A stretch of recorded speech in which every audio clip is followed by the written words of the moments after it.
Hey, everybody, it's Rob, National Fire Radio, with an episode of The Gospel. This morning, I am joined by the legendary, hailing from New Hampshire, from the city of Manchester, Lieutenant David Quick. Dave, how are you? Good, Rob. How's it going? I appreciate you letting me come on and talk some engine work here for a few minutes this morning. Oh, man, this is, we've been trying to do this for a couple weeks. We've been going back and forth, so we're making it happen today.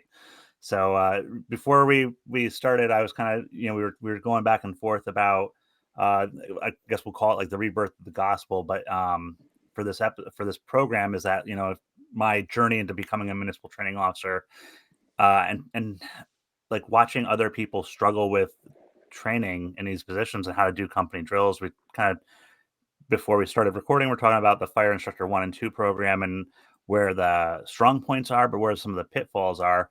And that's really what I wanted to kind of jump in today is like, with all that, like what training it is that you're passionate about and the drills that you do. And I know we talked about vertical stretches at some point. So like let's kind of jump in and start going on what you're the floor is yours, man. Yeah, for sure. I guess maybe just to give the listeners a little bit of a background there from what you said before, real quick, is Fire Instructor 1 is needed for the Company Officer 1 certification, which most fire departments require you to have in order to get promoted.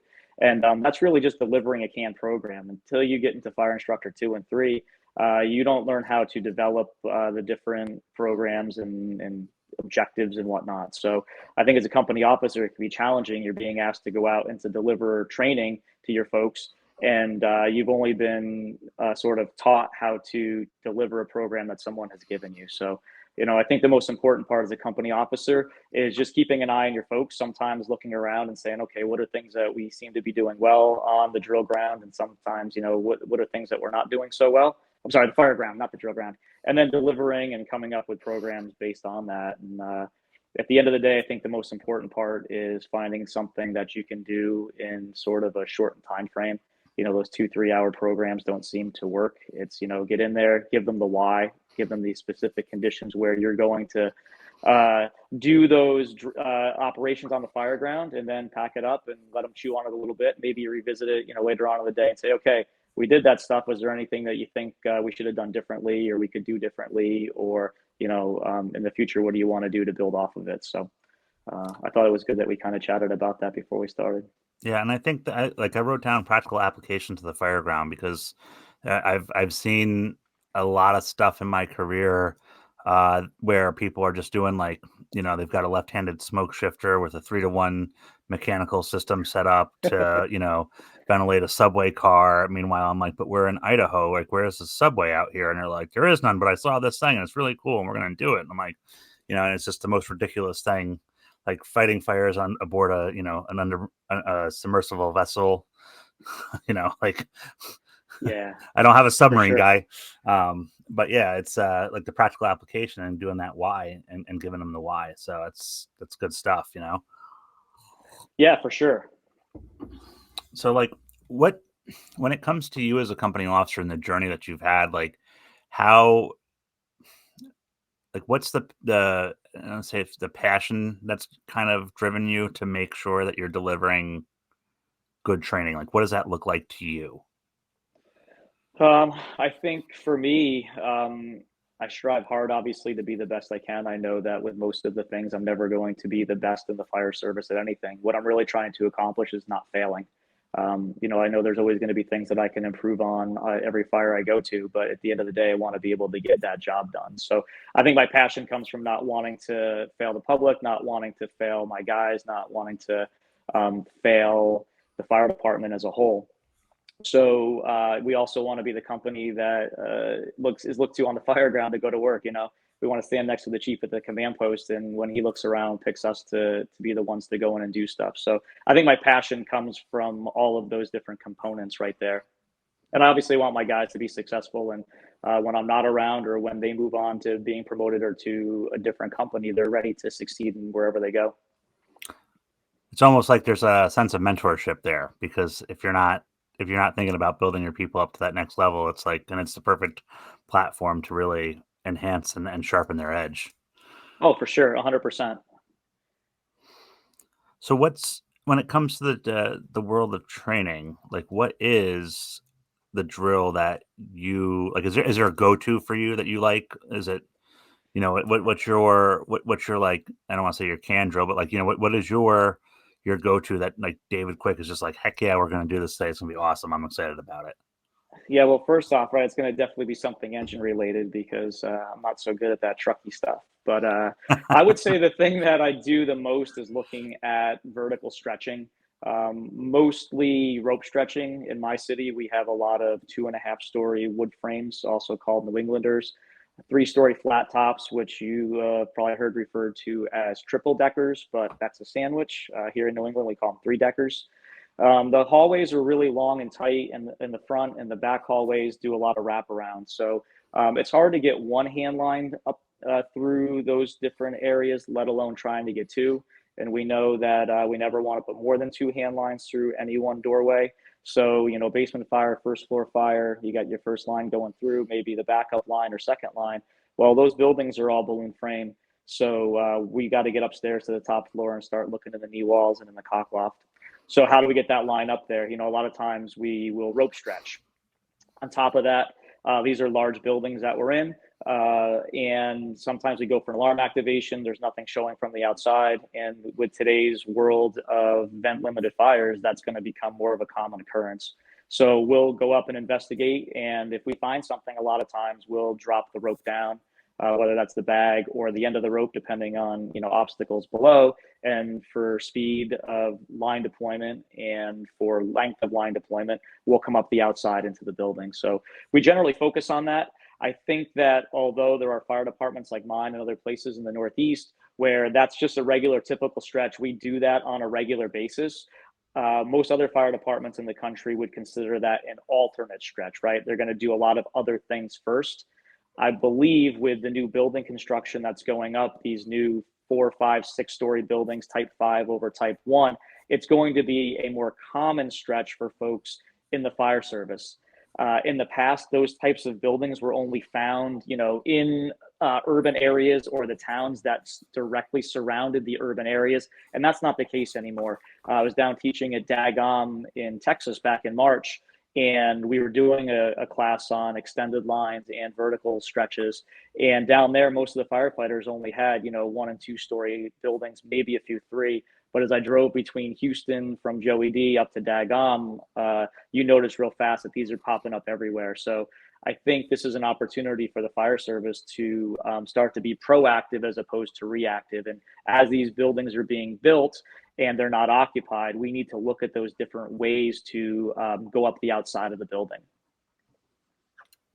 Yeah, there's a lot that you just said there as I'm scribbling notes like a madman who's on meth.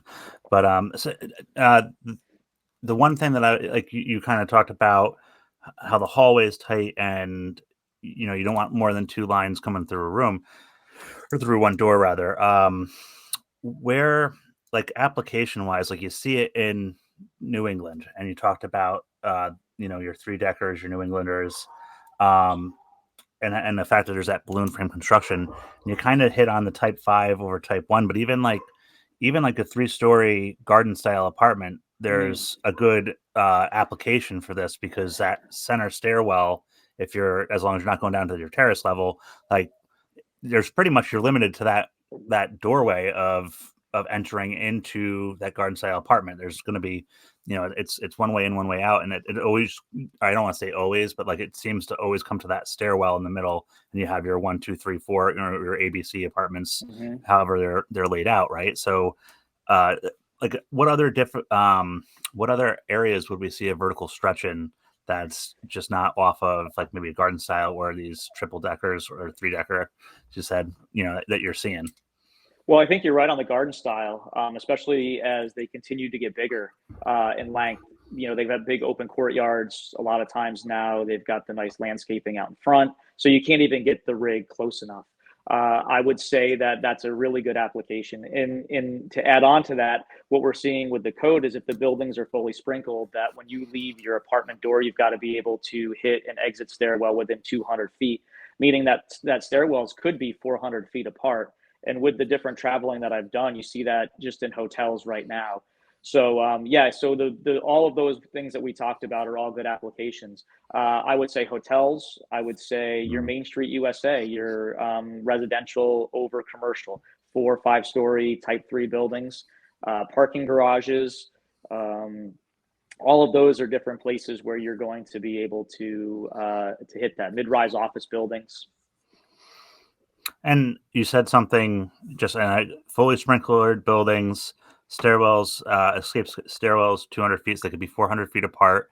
Um, I think there's a false sense of security sometimes in the fire service when we talk about fully sprinklered buildings, and especially from the standpoint of maybe not us, the fire department, because I think we're always looking for a failure to happen, and that's why we're here. Ultimately, something went wrong to initiate the call for the fire department, especially if there's a fire.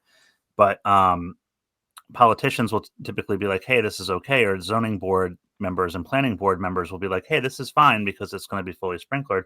But there's a lot of buildings that I've seen, and even in Fairview, like where I work, like we had a really, I considered it a close call of a fire one day. It was mulch that burned on the outside of the building and really started to run Mm. right up the side.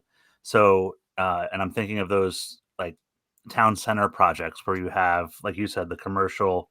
Some people think Main Street USA, but they're building commercial occupancies with 2 stories above them of apartments, and it's fully sprinklered, but there's mulch. There's plenty of opportunity for a fire from the exterior to extend up. So now you're dealing with some kind of fire on multiple floors that started from an outside rubbish fire, maybe, or a discarded cigarette, whatever it might be. So this is going to become more. I guess where I'm getting at in a very roundabout way is this is going to become more prevalent in the fire service. The 200-foot cross lay or the 300 off the rear may or may not be getting us to where we need to go. Yeah, there's no doubt about that. Yep. So talk to me about this vertical stretch and like how you kind of start breaking it down as far as a drill, because I think this is the thing where I'm thinking of like friends of mine who are across the country.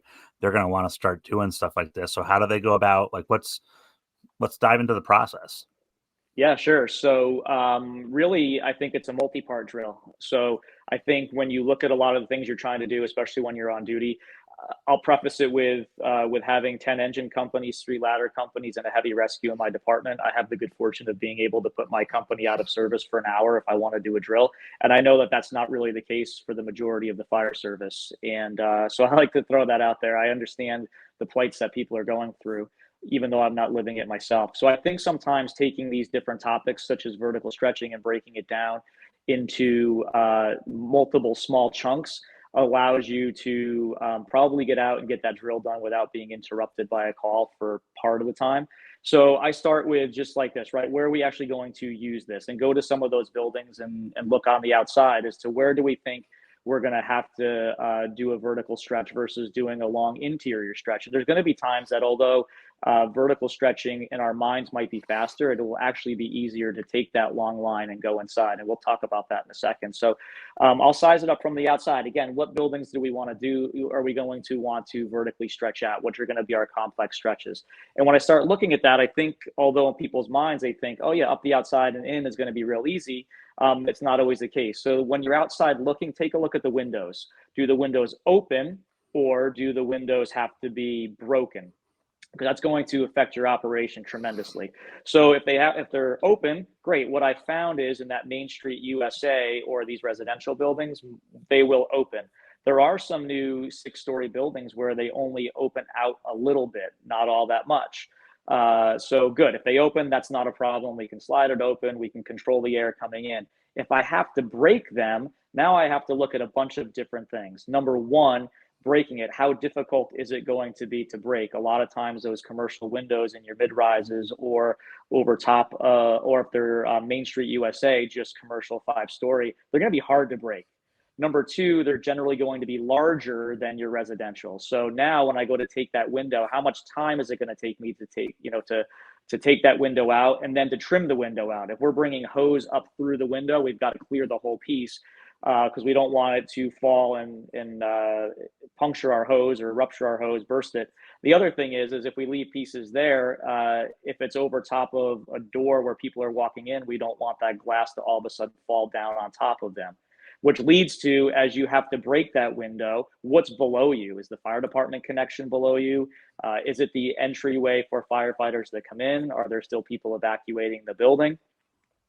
Finally, when I take that window, I've now created a huge intake and have changed the flow path or the vent profile of that building. So just from the outside looking at that, I got to take into those considerations. So you can drive around and just talk about that one day. Go get a cup of coffee, get you out into your district, you say hi to a few people, and you maybe lay that foundation to then be able to get inside for the second day. So the next thing I like to do is, okay, I got to go inside. Oh, sorry. It looks like Yeah, maybe you want to jump no, in. no, yeah. I just wanted to jump in with that, with the breaking the window, and I think that, like, just quickly too, like, you want to hit on tool selection because, Mm-hmm. and I just know this from my own experience of going to a local college and having to break a window out of a 3-story dormitory that was, I'll say recently constructed, within the last like 15 years, probably, or 20 years, right? But it was that hurricane glass, like, I mean, and I just remember being like, oh, I'm gonna, like, I got like big smile. I'm like, I'm gonna take this window. It's gonna be awesome. This room's on fire. And I swung, and then it was like a cartoon. Or like, I came back because it was like, it was, and I mean, eventually, like, so then the second time I was like, all right, thank God nobody was here to see this.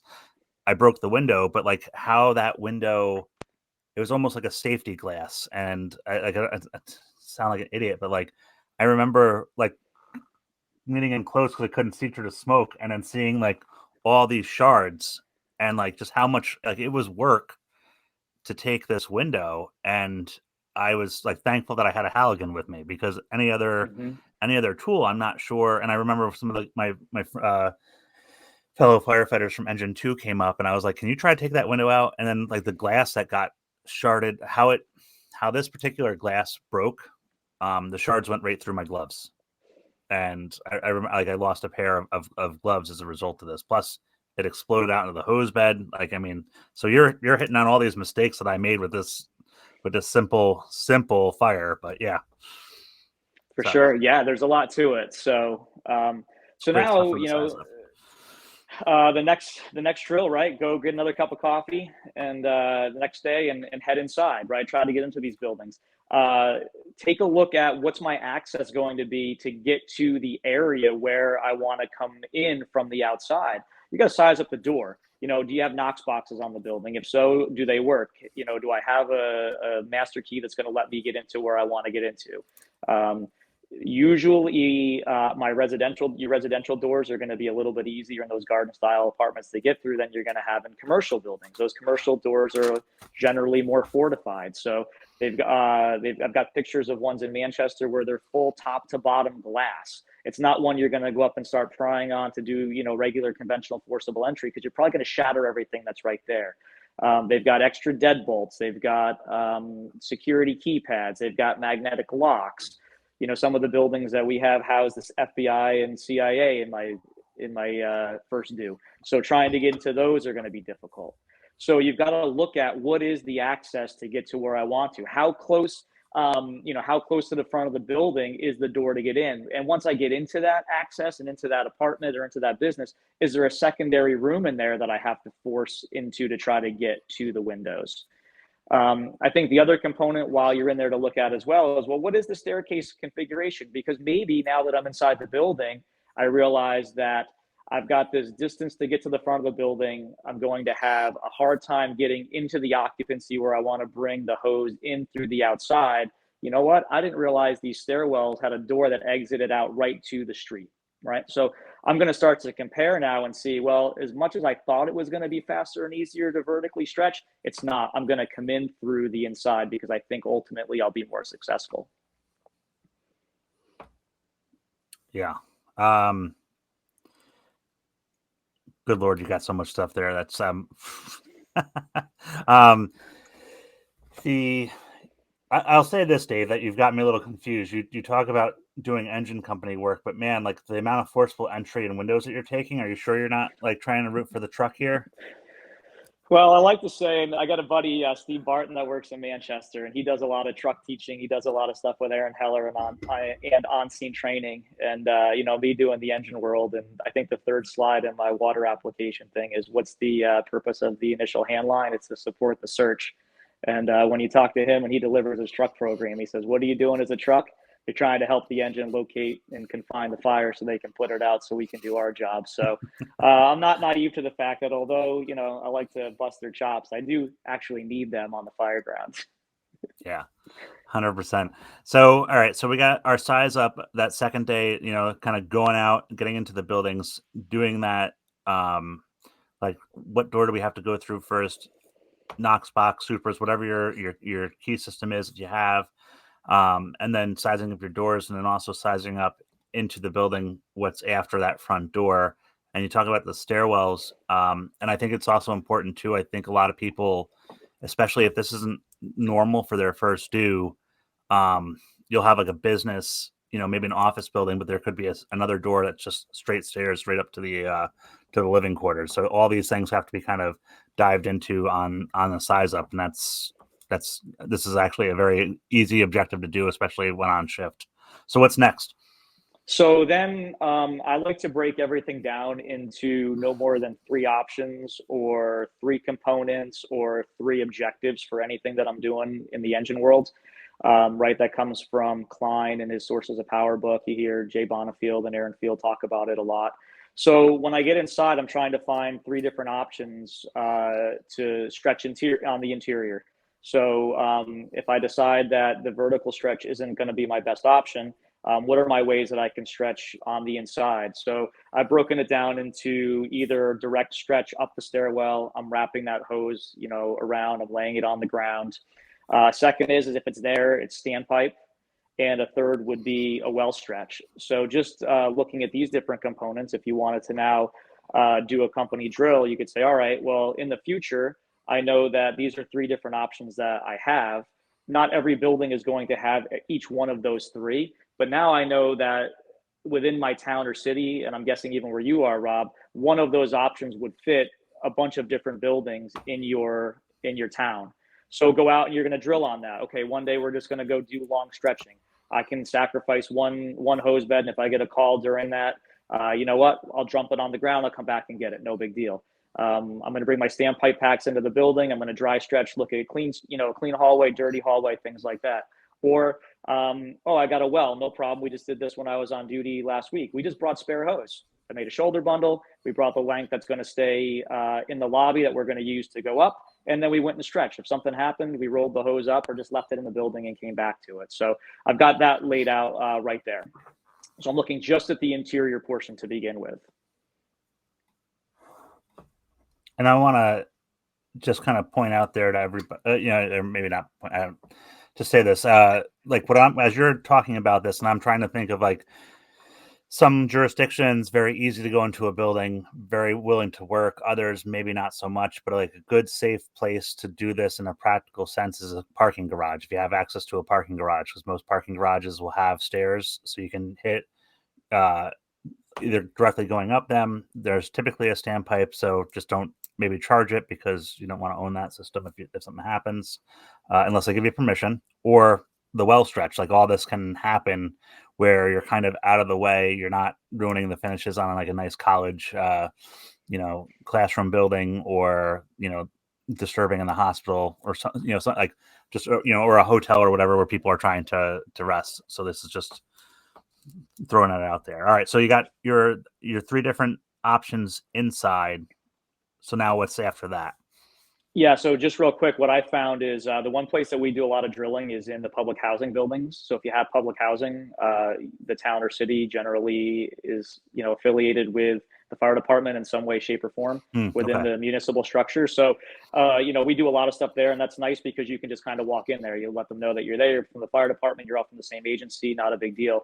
To your points with the hotels, yes, if we keep it down, I've found personally that hotels are very, very, very open to allowing you in there. So as long as you don't, you remind your folks not to be super loud and obnoxious. When we're in the stairwells, we can talk and then we go out and do stuff. So, so now after I've looked at the inside and we've determined, okay, inside stretches just really aren't going to work. Now we need to take a look on the outside.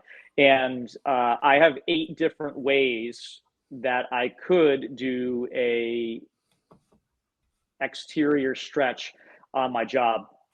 And what I say is this: I'll lay out what those different ways are. Sometimes I forget off the top of my head here, but I recommend to folks pick the 3 that are going to work for you in the way that you operate, right? So that way, when you get there, your folks can very quickly look and go, okay, we know from looking at this building, we're going to have to go up the outside. What are my options to do that? Dave said there's 3. Now we're all on the same page, right? Mm-hmm. My senior man, I think I've said this on every podcast, likes to talk about tools in the toolbox. And we both think that that is the worst thing that the fire service can do or have. Giving someone way too many options is going to give them, decision-making paralysis. So give them the objective, give them the where they're going to use it, give them the couple things to choose from based on what they see, and it's going to help make you successful. So the very first one to me is the rope. We carry a rope bag all the time in my city. My nozzleman who sits behind me, one of their things to bring is the rope. So there's different ways, and I can't get into them here, but there's different ways to stretch, to rope stretch. The one that drives me the most crazy is when we just hook the bail or the nozzle and we pull the hose up. I think there's many more efficient ways with each different type of hose load to do that. So breaking down how it's going to work for you to get some hose into the building other than just the nozzle is going to be important there. With that being said, too, it's a good opportunity to go through, do I lower the rope or do I throw the rope bag? In my opinion, the best way to do it is to lower the rope. So if you do have someone, and although it's not the most efficient way, if you give them the end of the rope, they'll be able to tie a knot around the bail and send it up if you don't have a carabiner. If you send down the middle of the rope, good luck. Most firefighters are not very good with tying a knot from the middle of the rope. With that being, and now as I pull the rope up, the only rope that I'm going to have at my feet is the length that it went down to the bottom. When I tie the middle, now I've got the other parts of the rope coming up in there with me. It's going to get tangled up. The bag's on the ground. Now, with that being said, there's going to be times where you can't lower the end of the rope because you have obstructions and you need to be able to get away from those obstructions, whether that's a small little rain roof or a porch or cars or the mulch in the bushes that you were talking about in the fire that you had. So sometimes I need to throw the bag in order to get the rope away from the building. So going through with them, the options of doing that. On that rope bag, we have a piece of webbing and a carabiner attached because once the nozzle and the hose get up into the building, I need to secure that upstairs. Not every firefighter carries webbing in a biner in their pockets. So we've even developed a way to secure that hose without having to find a substantial object. And for folks that are on Instagram, we made a post about that last year at the Hose Nerd. You can go back and take a look. It's using a Halligan and just a piece of webbing. So rope is number one. The second way would be, which is very common in the fire service, is I take the bundle upstairs and I drop the coupling. So real easy to do. One of the disadvantages to that is if I only carry a 100-foot bundle and I drop the coupling down, how much hose is it going to take me to get down to where it's going to connect to the piece that's on the ground? And more importantly, how much hose does that leave me in in the building to use? How close am I going to have to get to that fire? So I think that that's one of those missing components that folks don't always think about. To tie into that, what a lot of folks will do is they'll carry a roll of hose, a 50-foot roll with the bundle. So this is option number 3, where you roll the hose backwards. So now I've got the male end hanging out and I've got the female end that's going to be down on the ground. So now I've carried that 50-foot roll up there to be my outside length, which has now allowed me to still have the full 100-foot working bundle upstairs with me.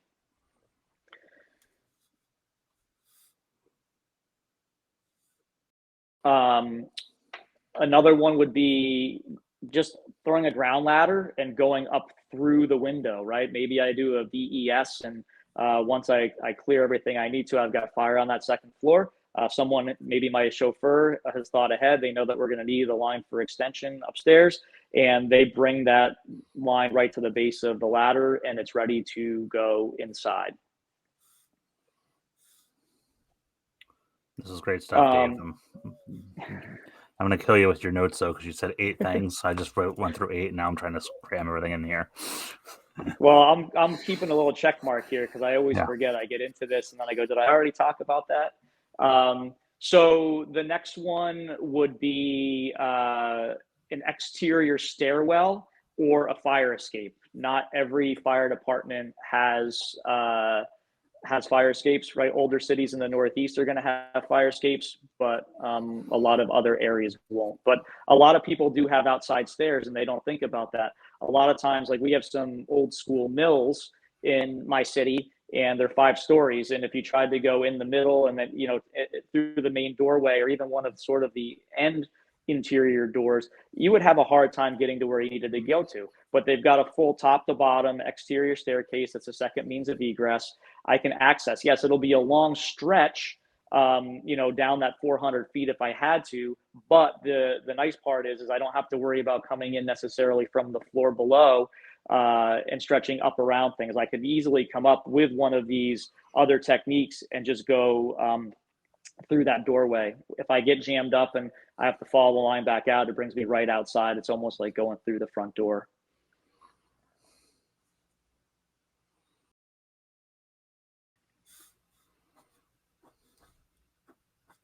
I'm going to pull up my notes here because I know I'm going to screw this up and I don't want to. Yeah, and the internet's here, so they're gonna tell you how you screwed up if you do. Of course they will. You only said 7, not 8. Okay. Oh, good. We're doing pretty good so far. So another way would be a lot of folks want to do like a vertical standpipe, which I think is good, which I guess would be maybe like a half exterior stretch. You have that ability to drop that 2.5 inch down and then extend a different bundle off of it.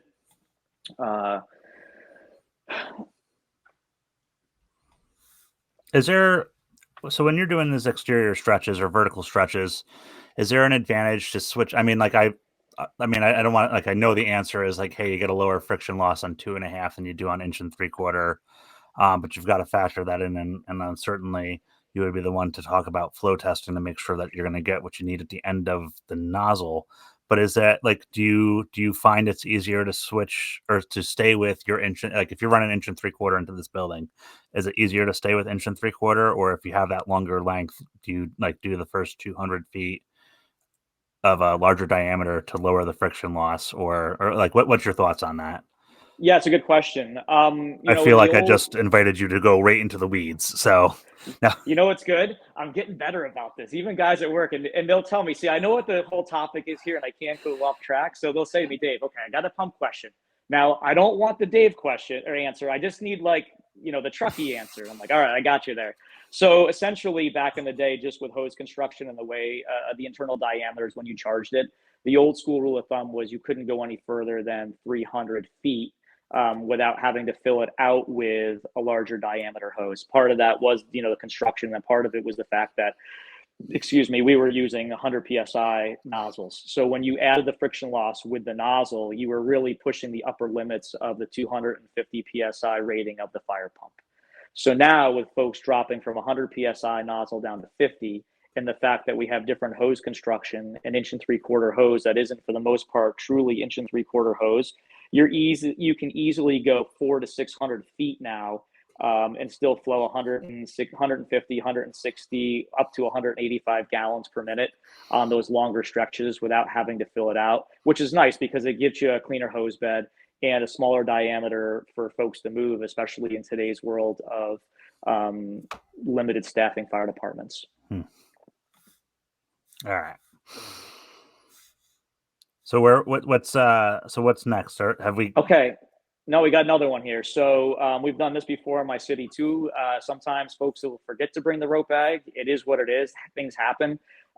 If you're close enough, take your hook. Hopefully the truckies are close to you. You got a hook. Just put the hook over the end and hook the bail. Again, I don't love just having to pull the nozzle up, but you can use a tool if you've got something there. So if it's in a pinch, you can use a tool to stretch up the outside.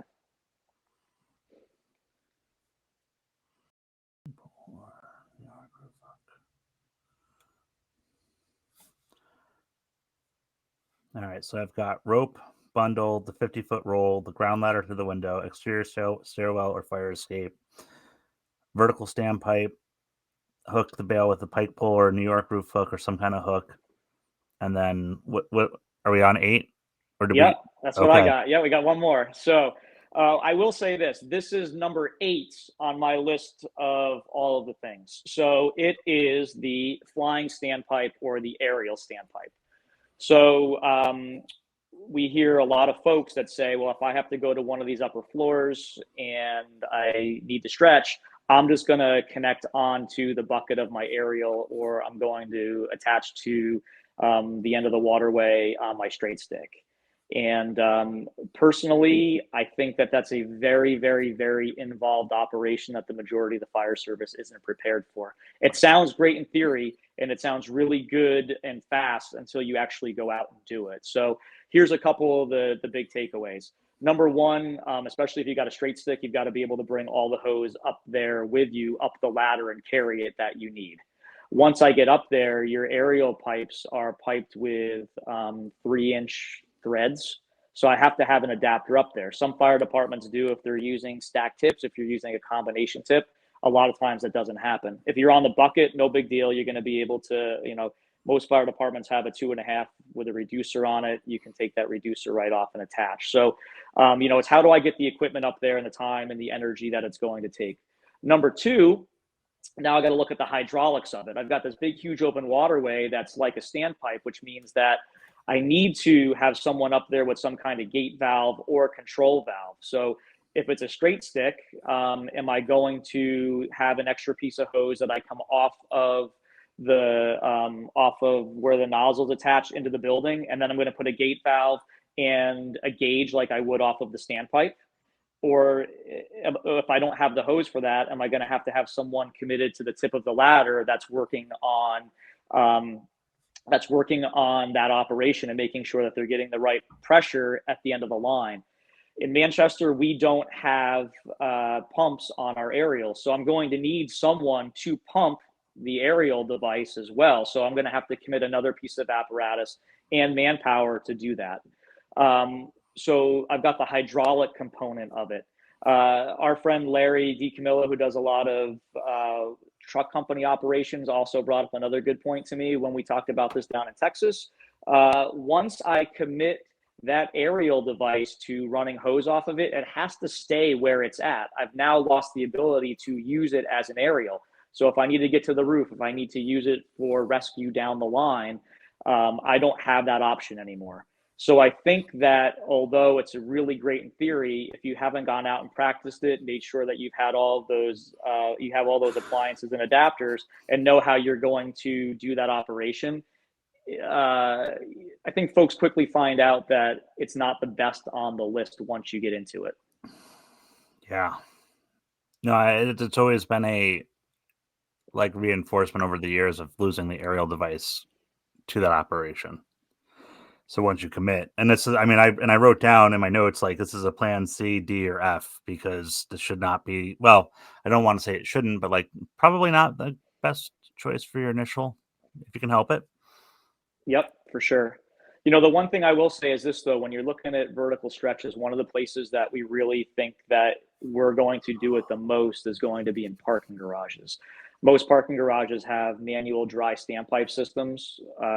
Some in our city have automatic dry systems, so they're still filled with pressurized air. We're just fortunate enough that once we bleed all the air out, there's a automatic water supply and pressure from the city.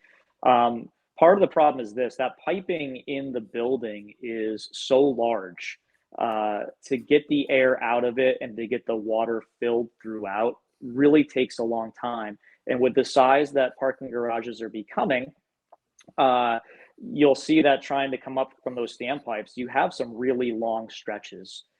So we think that that's one place where we're going to vertically stretch. And the one thing I'll say, if you do vertically stretch, wherever it is, you need to make sure that a ground ladder or an aerial ladder is there for escape, because a lot of times the conditions allow you to come into the building on the fire floor or at the level of the car fire in the parking garage. So I get it. Like that could be sacrilege in some places, and some I might get blown up for saying that. But we don't always come in on the floor below. There can be other fire doors and other components that allow us to come in there. If for some reason we get chased out, remember we're only going as far as where that line has entered the building. So if that's through a window, you got to make sure you put a ladder there for firefighter safety. So to tie it into Rick, if you're the Rick company and you're throwing ground ladders, yes, throw them for exits all around the building where you think firefighters are going to get jammed up. But then before you go back and stage at the front of the building, if the line's going through the window, make sure a ladder's put there. Yeah. All right, I need to take a deep breath here because of this whole full page of notes. All right, so we go with our 8 different ways. Now we select which of the 3 are going to be our go-to options, because it's not Right. going to be a toolbox. It's going to be tools that we use, and then we just start hitting the street on that psychomotor skill and practice this out. What's our next part? Is that our next step into the? Exactly. So then you could just pick these off one at a time. Some of them will be really easy to do, on the same day. Some of them kind of go together. An exterior stair stretch is really not a whole lot different than an interior stair stretch. So yeah, so you go to that parking garage like you're talking about, and you bring the bundle and you bring the roll and you roll that out and say, okay, is this going to work for me? Or you look at it and go, oh, you know what? Most of the places that we're going to do this, I can get there with, when I come through the window, I'm there within 70 feet. No big deal. I'm just going to coupling drop. So yeah, you pick the ones that are going to work for you. So I would say for me, in my environment, in my engine company, we have rope, we have lowering the coupling, and over a ladder. Those are the 3 that we're planning to use most of the time. If the opportunity presents itself, the audible is probably going to be the exterior stairwell. But I don't see us really doing a hook tool unless it's hooking with a tool, unless it's a last minute thing. Our fire escapes are so old and so not maintained. I don't want guys on it. We're not going to do the aerial, and we're not set up to bring a roll and a bundle. So that's how we've decided to lay it out. Yeah, you just go through and you do all those different things. I don't want to say I'm speechless, but like this is all, there's just, like I said, my head's going through just so much of this stuff, because this is not something that I've really ever practiced myself. We've just always haphazardly done it. Like, and I think one of the things you and I talked about when we first discussed this was going to a fire and doing a vertical stretch and then having a line charge, and like all of us jumping on top of it, like it was a fumbled football because it started to move because of the weight of the line. And it was like inexperience of us doing this operation.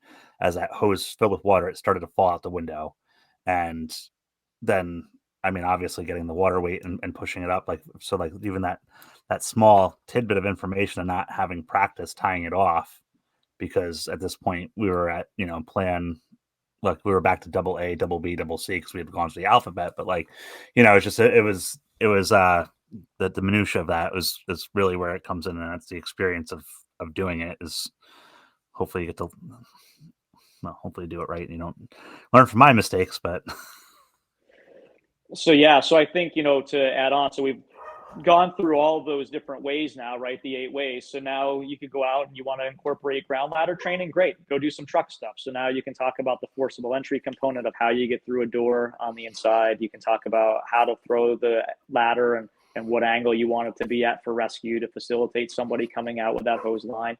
You can have another drill on just securing the hose, right? Securing the hose in a building is going to be different than it's going to be in a parking garage.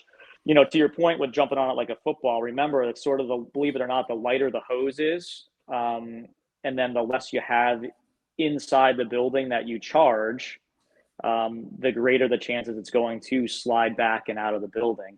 A 2.5 inch, although it has more water weight in it, there's also a good balance in that water weight inside and out. So 2.5 inside is going to not slide back out as much as the 1.75 inch. But remember, if you only bring 25 feet of hose into the building with you, because whatever you're opening up, you had a small fire in a kitchen, you're bringing it up for extension. You bring it up into that slider, and you only bring a little bit of hose in there with you. Well, where's all the, and you're 4 stories up, you've got all that other water weight that's going to want to drag that back down. Versus if I'm on the 3rd floor and I bring 100 feet in with me, securing the hose isn't going to be as much of an issue because I've got 100 feet of charge line inside Mhm. and only 30 feet of charge line outside. Any any tips or tricks that you just have from your experience to make this more successful for the company, as far as things that you've seen as you've practiced this and done it in real life and application, that maybe people won't have, in their wheelhouse, like because of it, like experience as a teacher? Um, No, it's a good question. I think the stuff that we talked about is probably from all of those things that we didn't know or we didn't consider in the past. So maybe what we talked about today is exactly that. All the things we didn't know, we know today that what we talked about. I don't know if that makes sense. I'm rambling, but No, I'm tracking you. I don't know if anybody else is, but I guess the experience, the way that we laid it out today is all based on experiences and all the things that we didn't quite get right, and that we learned. Oh, that's not going to work. Oh, how do we do this? So I think I already talked about it. How's that? yeah. No, that's Okay. fair. So, I just want to recap. We kind of started this off on talking about that delivery of training, and really what we've laid out today is this idea of the vertical stretch, how to deliver this, starting it off as like a cognitive thing of talking about it, going out for that cup of coffee, looking at the buildings, doing the size up of your own first due, and maybe even like companies, areas that you're second to in or your mutual aid. Um, and then following that up with getting out of the rig and just doing a walkthrough, essentially seeing where you're going to have the access, looking at the points of entry, what the door types are. Even though you're an engine guy and you're the hose nerd, you certainly dove into a lot of forcible entry and truck work. Like, what if you're going to do that vertical stretch? Is the window open? What's the window's makeup? Is it hurricane glass? Is it going to require a lot of heft and effort to take that window and clear it? And then just kind of going in from then to that whole the 3 different options. So you want 3 options, 3 components, or 3 objectives. So if you're going inside the building, direct up the stairs, a standpipe or a well stretch, but then running back to the 8 choices, and then out of those 8 choices, picking 3 that work for your first due, which is highly important for everybody to understand as you're listening into this, because this is the part where you get to kind of experiment and see what does work best. Don't just take it off the internet and be like, hey, I saw this picture, let's copy it. Go out and try that, and then kind of build your platform from there. Those are your options to fight with. So that's a good summary, or no? Yeah, perfect. And then follow it up with, how am I going to secure the hose once it's on the inside, and making sure that I get that, ladder somehow to where the hose is going in. So if somebody gets jammed up and they follow the line out, they're not waiting for you to bring one over to them.